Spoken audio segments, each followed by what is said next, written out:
Muito bem, então vamos ver agora a inversa dessa função aqui, tangente de x. Tá? A gente talvez já tenha ouvido falar de arctangente de x. Né?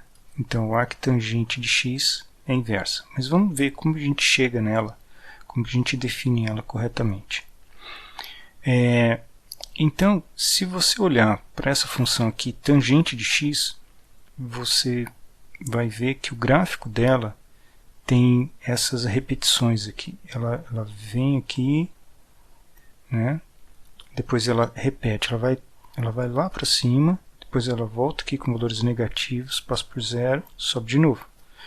E ela fica repetindo isso. Tá? Por que ela sobe assim? Né? Porque a definição dela tem uma coisa que fica zero no denominador de vez em quando. Então isso aqui tem que tirar do domínio dela. Porque ela é seno de x sobre cosseno de x. Tá? Então o domínio dela a gente pode dizer que é um conjunto A formado pelos x reais, tal que o cosseno de x é diferente de zero. Tá? Aí depois, se você quiser, você descreve quais são os pontos, né? Quer dizer, se você quiser descrever todos os pontos do conjunto A, você deve dizer que são, você pega o círculo trigonométrico e o cosseno vale zero aqui nos 90 graus e menos 90 graus, né? E nas repetições. Então, você deve dizer assim que o conjunto A, na verdade, se você quiser descrever como inteiros, você pode dizer que são os x da forma π sobre 2 mais π vezes um inteiro k, com k percorrendo os números inteiros, k inteiro. Ok? Então, tanto positivo como negativo. Tá? Então, essa é outra forma de descrever o conjunto A. Ok. O fato é, você tem um conjunto onde é assim, diferente. Okay? Onde o igual é onde tem problema. Tá? Então, eu quero diferente desses números aqui. Então, você tem pontos onde você tem que retirar do domínio para definir a tangente. O fato é que, mesmo nesse domínio, no A, a gente tem problema em definir a inversa. Por quê?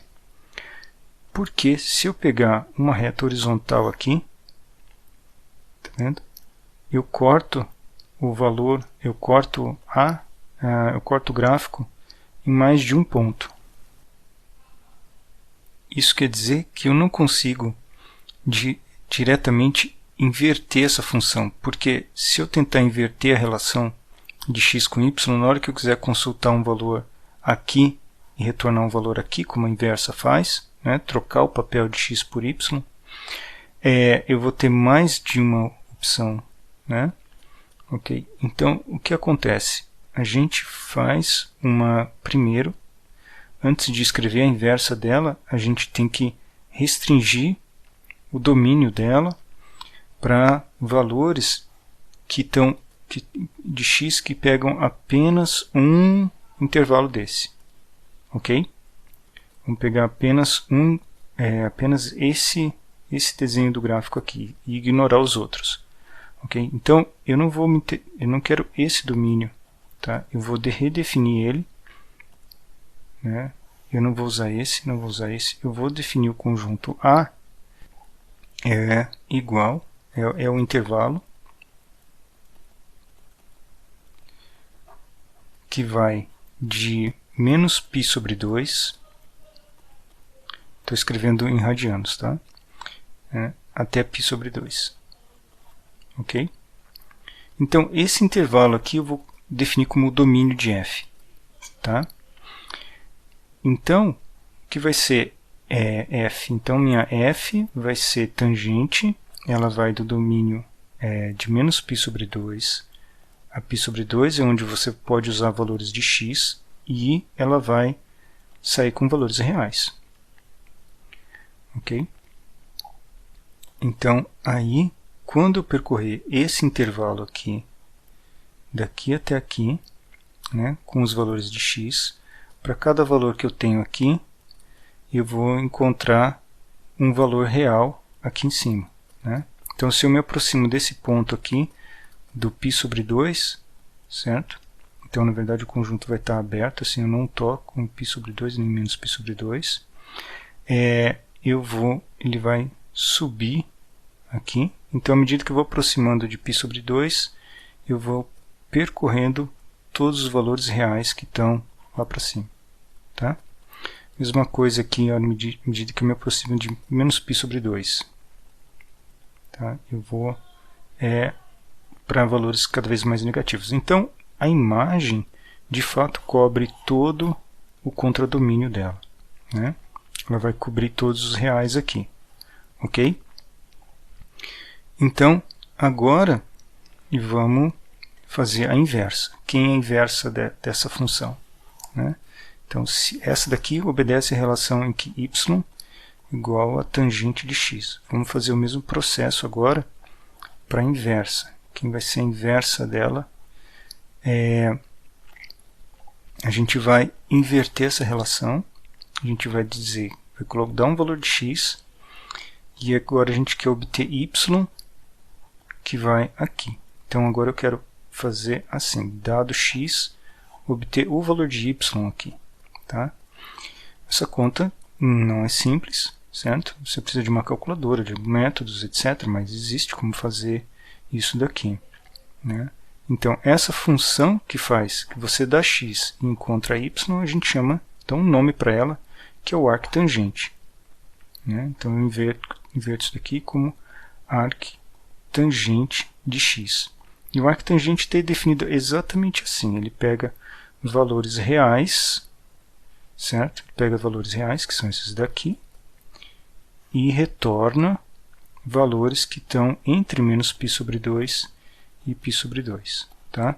Essa é a definição do arctangente. Ok?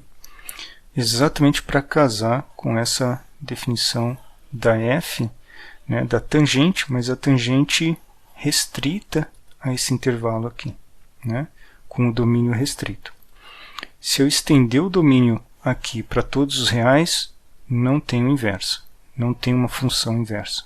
Okay? Então, essa arctangente é uma função que inverte a tangente, mas só nesse pedaço aqui.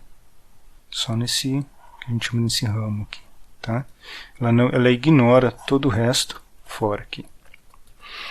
Muito bem. Então, é assim a definição do arctangente. Vamos ver aqui a inversa dessa função. Tá?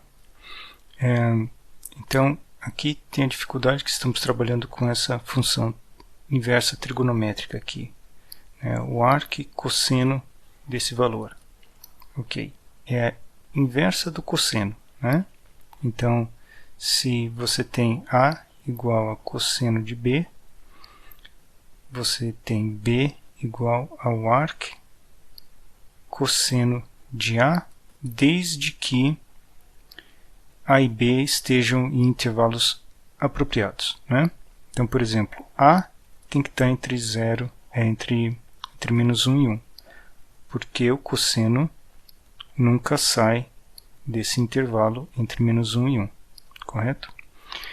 E, então, se A estiver fora disso, não existe B cujo cosseno dê o valor de A, porque o cosseno está sempre entre menos 1 e 1. E quem que é o B?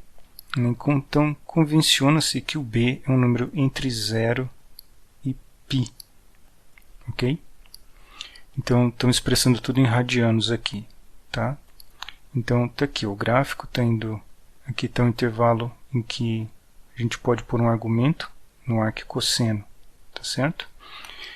Então, aqui eu posso colocar entre menos 1 e 1. E esse daqui é o domínio. Tá? Então, vamos escrever aqui um domínio e imagem do arc cosseno. Arc cosseno tem como domínio o intervalo que vai de menos 1 até 1. Ok. E isso daqui é elevado no intervalo que vai de 0 até π. Tá? Então isso que a gente tem que respeitar aqui quando utilizar o arquicosseno, ok? Aqui vai até π. Muito bem. Então vamos usar essa informação e essa fórmula aqui para a gente escrever uma inversa para a função f. Tá?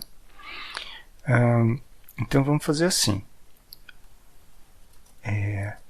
Vamos escrever intervalos, esses intervalos aqui acompanhando a fórmula. Então eu vou escrever a fórmula para f. Né? Então eu tenho y.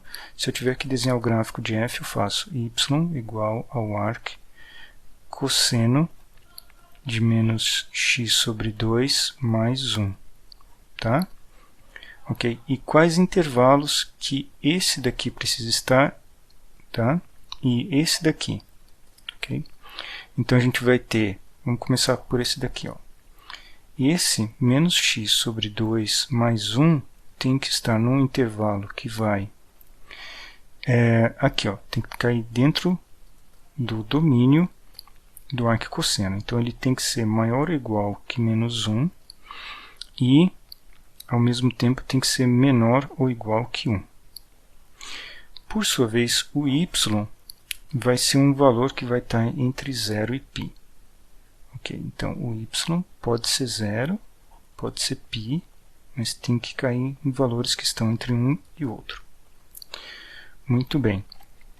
Então essa daqui é a definição, é uma definição apropriada para o conjunto que a gente quer definir a f. Tá?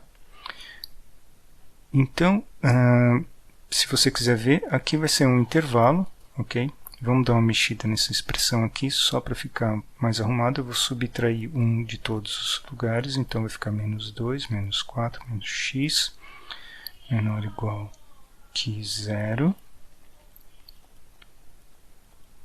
Ok? E aí tem um x sobre 2, tá? Então eu vou multiplicar por 2, então eu tenho menos 4, menor ou igual que menos x, menor ou igual que 0. E por fim, eu devo escrever aqui, multiplicar por menos 1 e inverter o sinal das desigualdades. Né? Então eu tenho que, na verdade, eu tenho um intervalo assim, 4 é maior ou igual que x, maior ou igual que 0. Tá? Então vamos reescrever isso de um jeito mais amigável. Vamos escrever assim, a gente gosta de escrever em ordem crescente, para ficar mais fácil de ler. Tá? Então está aqui, esse é o intervalo para x se eu estiver trabalhando com a f, ok? Com a f de x aqui. Tá? Vamos fazer o seguinte, então, agora, deixa eu copiar aqui novamente o valor de y, e novamente eu vou trazer esse valor aqui, essa expressão para cá. Tá? E vamos começar aqui. Então agora está tudo simplificado, eu vou procurar quem é a f a menos 1, quem é a inversa da f. Tá? Vamos procurar a inversa da f, mas aqui são as informações que eu preciso para a f. Agora para a inversa dela, eu vou fazer o seguinte, para a inversa eu vou então trocar o papel de x por y, eu vou dar esse valor e encontrar esse daqui. Né, encontrar esse. Então eu vou escrever assim, o x é dado e eu quero encontrar esse valor de y aqui. Ó. Tá? E como que eu vou, espero encontrar um y nesse intervalo aqui, e o valor de x que eu vou dar vai ter que estar entre 0 e π. Ok? Então, esse x já tem um domínio aqui. Ó. Ele não pode sair de valores entre 0 e π. Caso contrário, não faz sentido eu conseguir, nunca vou conseguir um arquicosseno que dá um valor que é diferente de um valor que está entre 0 e π. E agora, então, eu vou tentar isolar o y. Agora, eu já tenho meio que uma definição para f-1. Você tem que ter esse x. E a f-1 é o y que vai sair aqui. Tá? Vamos ver, isso daqui está bem definido no gráfico? Né? Sim. Né? a gente vai ter um valor só de y para cada, né? Se a gente der um valor aqui, ó, encontrar um valor de y, fazer o teste da reta horizontal, tá? O arco e cosseno respeita isso, né? Quando a gente pega o arco e cosseno, se a gente pega retas horizontais assim, ele corta o arco e cosseno em apenas um ponto, né? Então, eu não tenho aquele problema de inversão que eu tinha com a tangente, tá? Aqui, retas horizontais cruzam a função de só um ponto. Aí você fala, bom, mas é um pouco mais complicado que isso porque tem essa parte aqui. Mas aqui é uma função linear em x e não tem quadrados, tá? Então, deve dar tudo certo, ok? Se tiver algum problema, a álgebra que a gente vai fazer aqui vai avisar a gente. Então, eu vou fazer essa conta. Eu vou agora tirar eu quero eliminar esse cara aqui para isolar o y, né? Então o que eu vou fazer? Eu vou tirar o cosseno dos dois lados. Então eu faço o cosseno de x do cosseno, tá? Do arc cosseno do que for que está aqui dentro, tá? Ok? E é por isso que a gente precisa que x e esse valor aqui estejam dentro do que faz sentido para que o cosseno seja exatamente uma inversa do arco cosseno. Sendo uma inversa, então o resultado dessa expressão aqui é o que está aqui dentro, ok? Então resultou em cosseno de x igual a menos y sobre 2 mais 1.